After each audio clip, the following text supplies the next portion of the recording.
Good morning. Welcome to another episode of the DunnWisdom Morning Show.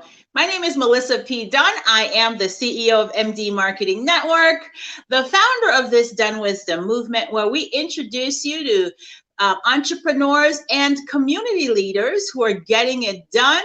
They are using their skills and their talents for the betterment of our community. And today I'm going to be introducing you to someone that I have known for years. We did some community work, community activism work together back in my New York days in, oh my gosh, the 90s or the early 2000s, something like that. Ladies and gentlemen, please give a warm welcome to Miss Tanisha Malcolm. Hey, Tanisha. Good morning. When was it? Was it in the 90s or the 2000s? No, it was in the 2000s, and I think it was our first time meeting and getting to know each other was through John Jay, Jamaica Organization of New Jersey. Yes. Okay. Because back then you know what? This was probably 2004 because the Jamaica Diaspora Conference was in 2004 and we were working together to lay the foundation for the Jamaica Diaspora movement. Yes? Right. Yep. You got that right. And if you think about it, that was probably my first time really working intimately with government as a source of bringing communities together. Nice. Wow. So good to see you again, T. Same. It's good to see you too. It's nice to reconnect and see you doing all of the amazing things that you're doing. Congrats again to you.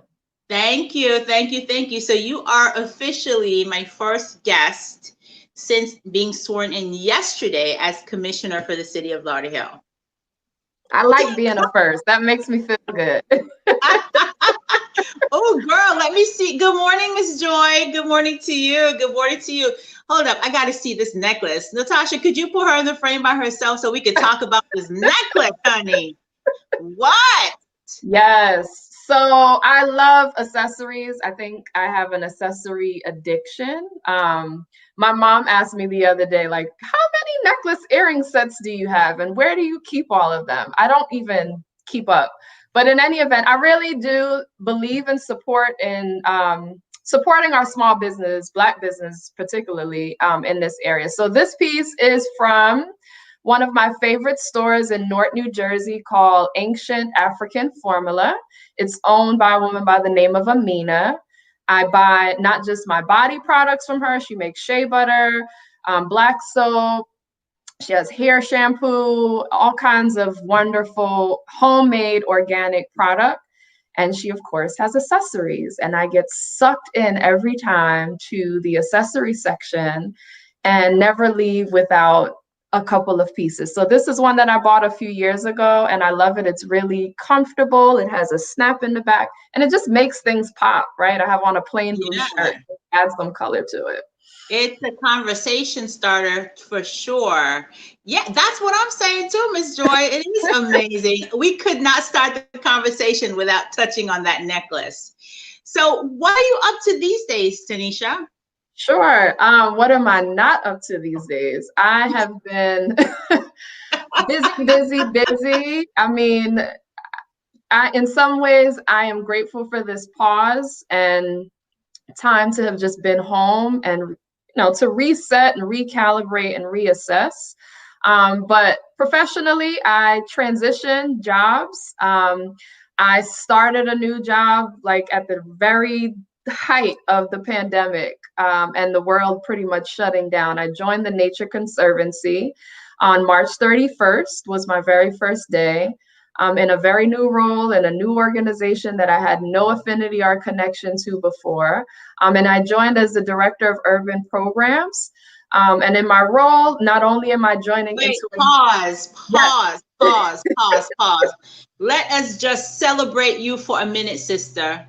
Sometimes as women, we don't stop to say yay and pat ourselves on the back. So let me just tell you, congratulations on that achievement. And if I remember correctly, that's a multinational nonprofit, correct? It is. So the Nature Conservancy. That's a big deal, sis. That's a big deal. Congratulations. Thank you so much. I am Very excited to be a part of the team. Equally as excited to be working in an organization that has such a broad presence and is doing phenomenal work. So if you are unfamiliar, the Nature Conservancy is internationally known. We're in 77 countries across the globe and in the 50 states. And our mission is really to conserve the lands and waters on which all life depends. Working in a lot of different communities, particularly with the urban program, we are really working to build stronger communities and providing support to communities that are mostly impacted by environmental issues, but are sometimes disconnected from what is even happening around them.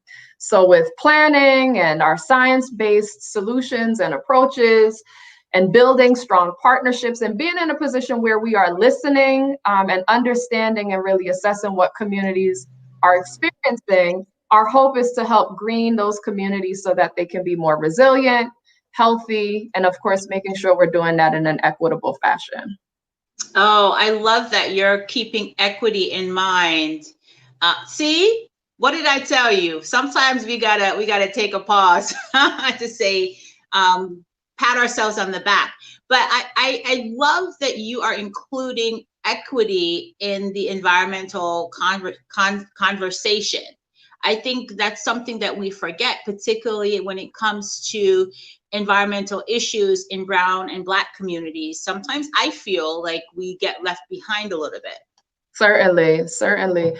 So, we are impacted by so many things that, for whatever the reason is, we've just decided to accept them and see them as very normal, knowing that those things are not normal, right? So in communities where there are flooding issues, right? And we drive through a particular neighborhood. I can speak to the neighborhood that I live in. I sometimes will drive through a particular intersection and see this overflow of water.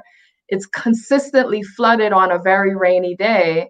And it's just like, oh, I'm not going to drive down Union Avenue today or Union Street because it's probably going to be flooded. But we don't recognize that the flooding issue could be related to backed up sewage systems, poor infrastructure, rivers or other waterways that are overflowing, and there are preventative measures that can be taken to mitigate those issues. But because we accept, right? We develop this sense of normalcy around things that are irregular and not suited for our community, and they're impacting us, right? The smells, the trash, the debris that exists in those spaces are not conducive to our personal well-being and health.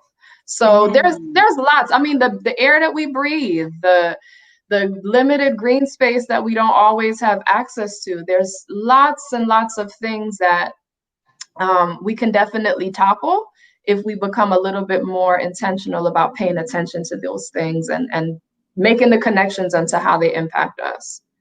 So I am like literally doing in my seat dance right now when you spoke about flooding in communities. That's one of the things that many communities in Broward County has been dealing with in the last week or two as tropical storm passed through here. In my community, in the city of Lauderdale, for example, a lot of our neighbors were underwater, and that's a challenge that my city is now tackling.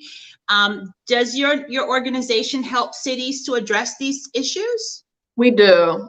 So we have 400 scientists on staff, which is amazing. I'm surrounded by brilliant people regularly, but here I am again, surrounded by more brilliant people. So we have scientists and specialists that study things around water issues, are versed in the solutions to alleviate those problems. And then the added component would be the social science elements of it, where we are not just going in as the organization with all of the solutions and all of the answers, but being very intentional and deliberate about finding those solutions, but also working in tandem with municipalities, with community members and other key stakeholders to talk through the solutions, to educate, inform, and engage so that everybody is a part of the solution. It's a very comprehensive approach. It's not just the Nature Conservancy with its expertise, but it is the Nature Conservancy with its expertise in collaboration with community and the people who are impacted by those things most. Oh, okay. So you and I definitely need to speak offline about that. I'm so excited to hear that that's something that you guys are working on. So the other thing that I noticed is an issue. I noticed it when I lived in New York, and I certainly noticed it here in the city of Lauderhill, is, the number of trees and the number of green space, to me, seems to be more prevalent in communities of a higher socioeconomic standard, or so the higher income neighborhoods tend to have more trees. That's the bottom line. So are you guys working to kind of increase the amount of tree canopies in urban communities? Definitely. And that's actually a layered approach, right? There are many environmental related issues that first need to be addressed before we can just plant trees. So there's soil testing, there's contaminants that may exist that we can assess and mitigate, and really work towards building a healthier and greener foundation before we proceed in planting tree canopies along streets.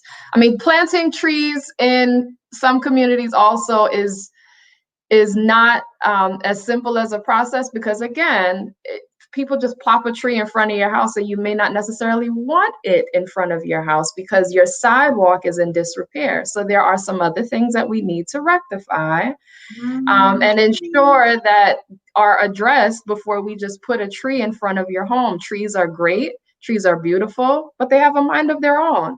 Mother Nature does its own thing, and it can create other issues. So making sure that there is proper assessment about what is appropriate, the survivability of a tree, the maintenance and stewardship, what's going to be required to ensure it is gonna last and is serving as a value rather than just an additional tree. Wow, that's fantastic. Well, my girl, listen, whether you like to know it or not, you are now a part of my brain trust. So I'm gonna call you because I have such plans for my community. We want to do a health and prosperity movement in Lauderhill.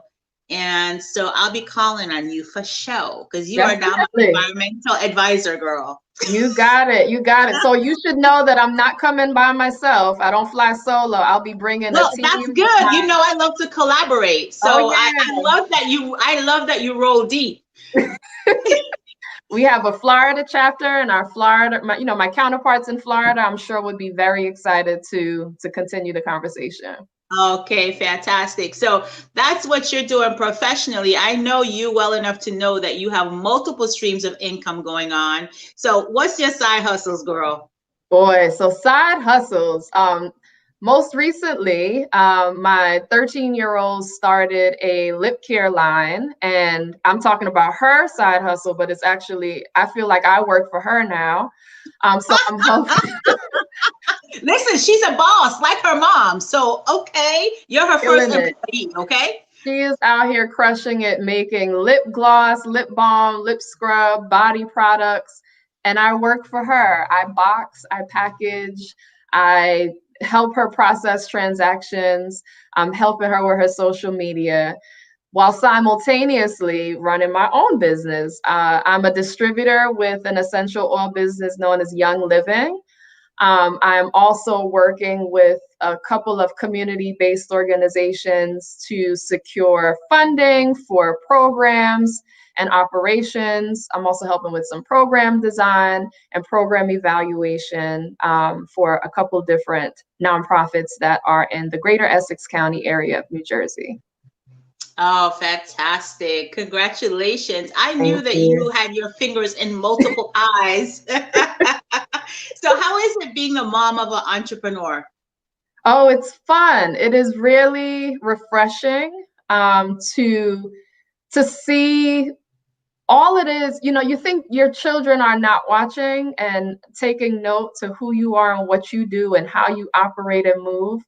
And it is so funny to see her she's just blossoming, and she's doing all of the things that sometimes I would say to her and I'm think it's going in one ear and coming out the next. But she's applying. To see her put these things in application and to just see her poise and her enthusiasm and her commitment and dedication to it, it really is, of all things, it's really refreshing and really rewarding.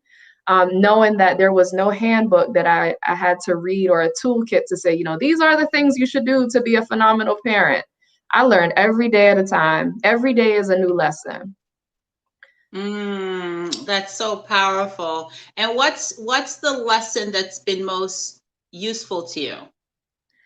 I would say listening, taking a minute to pause and hear her and understand her position, her feelings, her thoughts, just how she's comprehending things, and hearing her out and making sure that she feels like her voice is heard. I think that has definitely helped to really advance her confidence and this independent, I got this, mom kind of attitude. So listening is important. I don't have kids of my own, but I have nieces and I'm around, I mentor girls.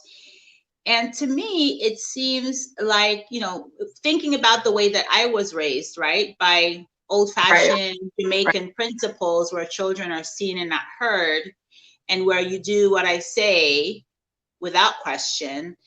I think that our parents perhaps use that method because listening takes a little more time and it takes a little bit more patience. And you run the risk of them kind of, not really having manners. You know what I mean? And so how did you, because I know that you're Caribbean as well, you're Jamaican as well. How did you find the balance between the way you were parented and the way you're parenting your child now? So I definitely didn't want to, there were things that my parents did that I was grateful for, and I still am grateful for, but knew that I wanted to do them different. So I didn't want to lose the essence of what they grounded in me. But in the same vein, it was important that those foundational lessons that were embarked on me carried over in the rendering of my own child. But I knew the impact that some of those things had on me. I knew how those things make me feel. And it's like that scolding of, I'm not talking to you, but don't, it's almost like a silencing in some cases, or, suppression, almost suppression of your thoughts. And it's not what I was interested in doing, right? It didn't make me happy. So I was clear that, when I did have kids, as I was raising, it would be important for me to make sure that I would take some of it, sprinkle some of it, but not all of it. And I would customize it based on what I experienced and what I knew I would want to impart on my own child. So not everything is undone. Those foundational gems and lessons that I received from my Caribbean parent and grandparents, who were old school. It's, my parents were around, but my grandparents were really like the parents, right? Many times people thought my grandparents were my mother and father and thought my parents were my brother and sister. But it's that influence. And it's funny because sometimes I now see my mom, who I love dearly, almost wanting to impart her lessons on me for my child, but she also recognizes the dynamics that exist between my daughter and myself. And she respects and acknowledges that. And I think she supports it, and she allows my daughter to be different and be herself and find her way and find her voice, because she recognizes that there is value in it. Oh, so I imagine that the dynamic between, good morning, Natasha, good morning. I think Natasha's daughter is a kidpreneur too. Hi, good morning. Listening to your kids and listen, hold up. Wait, which one of these are the right ones? Hold up. Listening to kids run the risk of our children exactly expressing ourselves to ourselves too. Yep.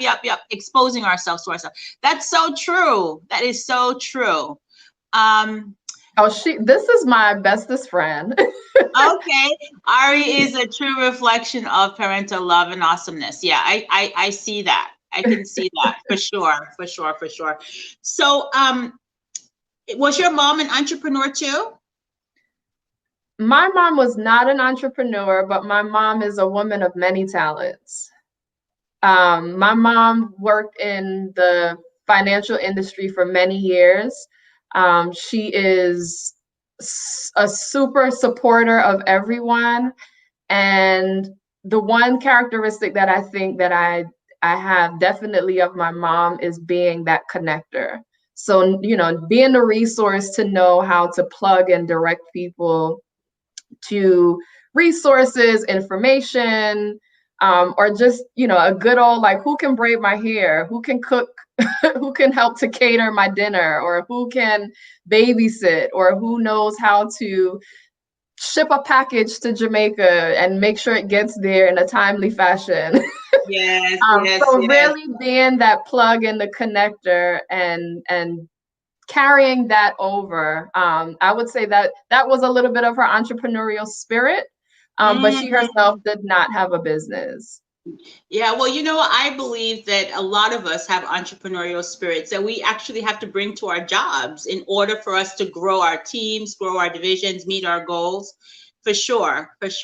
So, hey, how do you balance being this director at this global nonprofit with having your own business, several businesses, because you're really a serial side hustler, right? And then also being a mom. How do you balance that and make sure that you find time for yourself? Sure. So I rest.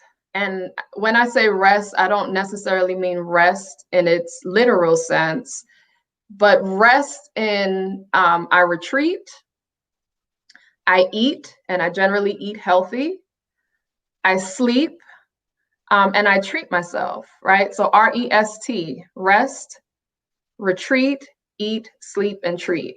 And I do all of those things and I make sure I calendar those things, or at least I commit to doing them the same time every day, every week, every month. Retreating for me consists of unplugging, removing myself from technology and screen time, sometimes removing myself from others. I love being in the outdoors. I hike weekly. So that is my retreat. I spend time out in reservations for 2-3 hours and sometimes discover waterfalls, and just sit and enjoy being one with myself. My eating habits, my family laughs at me because I eat the same thing for breakfast almost every morning. It's steamed kale with garlic and a side of avocado, cup of tea, and I'm good to go.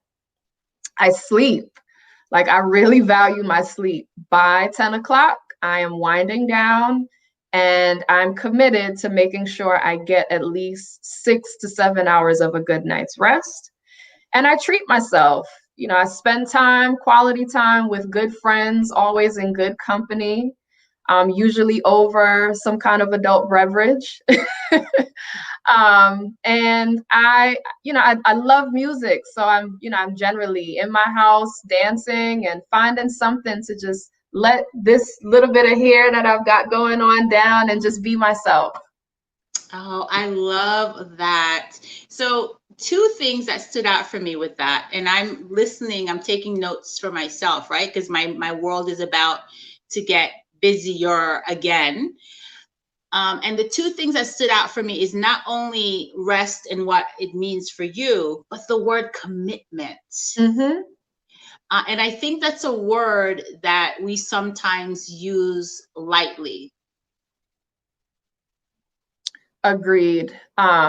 but it is imperative that we do commit, because if we're not preserving and making time for ourselves, then we can't be our best selves to anyone, or our, just to us personally. So if you don't deliberately say, these are the things that I have to do for me, in order for me to be an added value to all of the things that I extend myself to, it's you're missing the mark, right? You have to commit and remain dedicated to it. It's like anything else.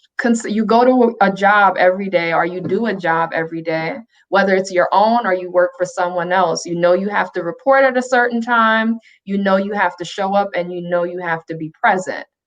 The same way you commit to those things and you're motivated to do that because you are receiving something in return, is the same level of commitment that you make to find the light times in life, and enjoy yourself. It's a commitment that you have to just be intentional and very deliberate about.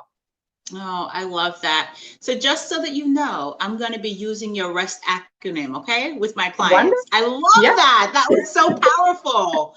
For sure. Good morning, Portia. Thank you so much for joining us. Yes, girl, I'm going to be using that. You got it. So R is for retreat. E is for eat. And eat is not just eating, it's eat healthy. Eating healthy. S is for sleeping, and T is for treating yourself. You got it. All right. So commit to rest. You got it. I love it. Listen, we're going to have a virtual happy hour, just the two of us, to catch up, really, really, really catch up. Definitely. And I really appreciate you. And I am 100% certain that you are bringing light and love to everyone you come in contact with.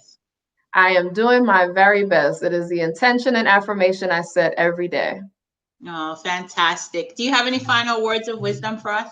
Even though you dropped the bomb on the rest part, but give us another little nugget. Treasure your time, follow your gut, be kind to yourself, and be kind to others. All of those things, I think, help to really undergird who we are as individuals, the peace and the presence that we bring when we enter into spaces. And if others are not accustomed to seeing those things, when they see them in you, the hope is that you will impart something on them that they will now feel inclined to be kind, to follow their gut, to take lead, and to be a better person in this world. Oh, beautiful. Thank you so much. I really appreciate you.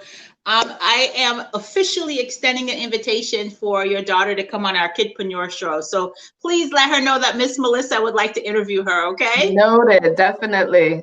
All right, what kind of note are my co-host, the audience, have to say, Natasha? All right, see? Yes, Miss Portia, was that not a gem? I'm telling you, you dropped the mic on that one. Hey. All right, my dear. Yes, very heartfelt indeed, Portia. Thank you so much for joining us. Stay on, okay? We'll talk for a minute after. Okay, sounds good. Thank you. My pleasure. All right, you guys, thank you for watching this episode of the DunnWisdom Morning Show. Such a powerful conversation. You know, I thoroughly enjoy starting my day with you every morning. You give me life, you give me energy, and I hope this show is giving you that as well. See you here tomorrow. Actually, tomorrow is going to be a video broadcast. We're not going to be live. We're going to be streaming a live video, if that makes any sense, because I have an ethics training at 8:30 that I'm mandated to take. So we're not going to be live tomorrow. Okay. All right. Be well. Remember, be kind and loving to yourself. You absolutely 100% deserve it.